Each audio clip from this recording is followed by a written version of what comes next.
తెలంగాణలో ఆర్టీసీ డిమాండ్లకు సంబంధించి ధర్నా చేస్తున్నటువంటి ఆ ఉద్యోగులందరూ కూడా ఏ విధంగా వాళ్ళ సమస్యల్ని మాట్లాడుతున్నారో అందరికి కూడా తెలిసిన విషయమే.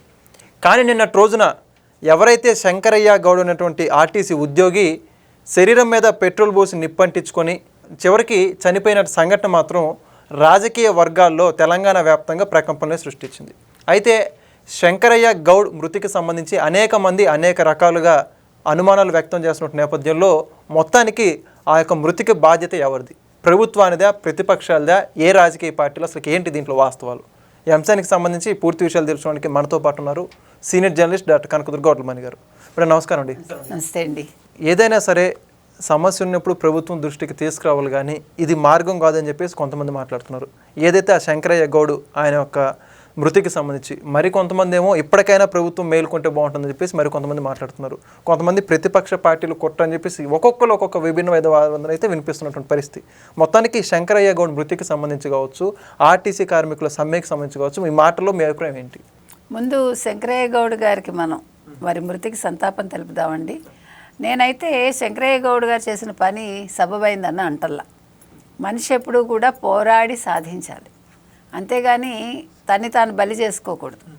ఇప్పుడు దేనికి ఆత్మబలిదానం చేసుకున్నారు? ఇప్పుడు అంత కష్టమేం లేదుగా. 32 డిమాండ్లతో వాళ్ళు ప్రభుత్వం దగ్గరికి వెళ్ళారు. ప్రభుత్వం 29 డిమాండ్లు ఒప్పుకుందిట. 3 డిమాండ్లు ఒప్పుకుంటుందేమో, వెయిట్ చేయాలి కదా.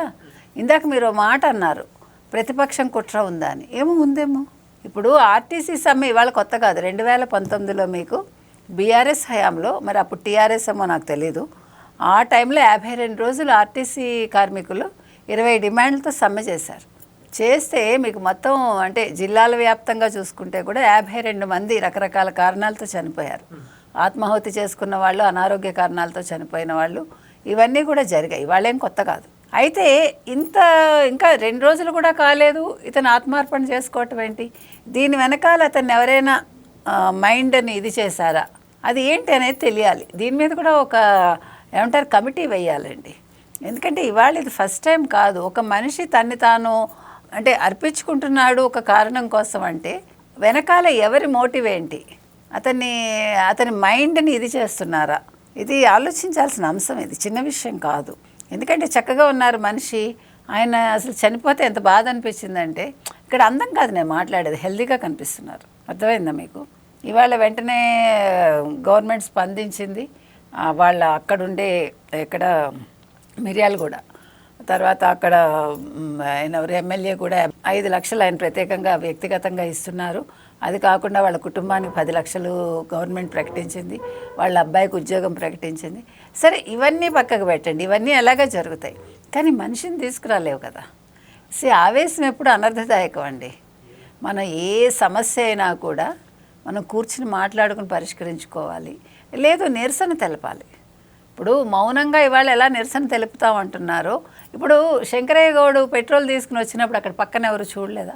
నా క్వశ్చన్ అది. ఇప్పుడు చుట్టూ ఉండేవాళ్ళు వదిలేశారా? అతను పెట్రోల్ పోసుకుని అగ్గిపెట్టి తీసే లోపు ఎవరు ఆపలేకపోయారా? ఇవన్నీ కూడా ప్రశ్నలు అండి. ఈ ప్రశ్నలకు సమాధానం రావాలంటే ప్రభుత్వం ఒక కమిటీ వేయమనండి. వెనకాల ఎవరున్నారు, కుట్రదారులు ఎవరు, అసలు అది కూడా తెలియాలి కదా. ఇప్పుడు నేను చచ్చిపోతానంటే ఇప్పుడు కనీసం నా చుట్టూ ఉండేవాళ్ళు ఒకళ్ళిద్దరు ఆపుతారు కదండి నన్ను. మరి అంతమంది కార్మికులు ఎందుకు ఆపలేకపోయారు? అక్కడ ఏం జరిగింది? ఈ వాస్తవాలు కూడా బయటకు రావాలి. ఏదేమైనా జీవితం అనేది చాలా విలువైందండి. దాన్ని ఇలాంటి చిన్న చిన్న కారణాల కోసం మనం బలి చేసుకోకూడదని నేను చెప్తున్నాను. Thank you madam. Thank you.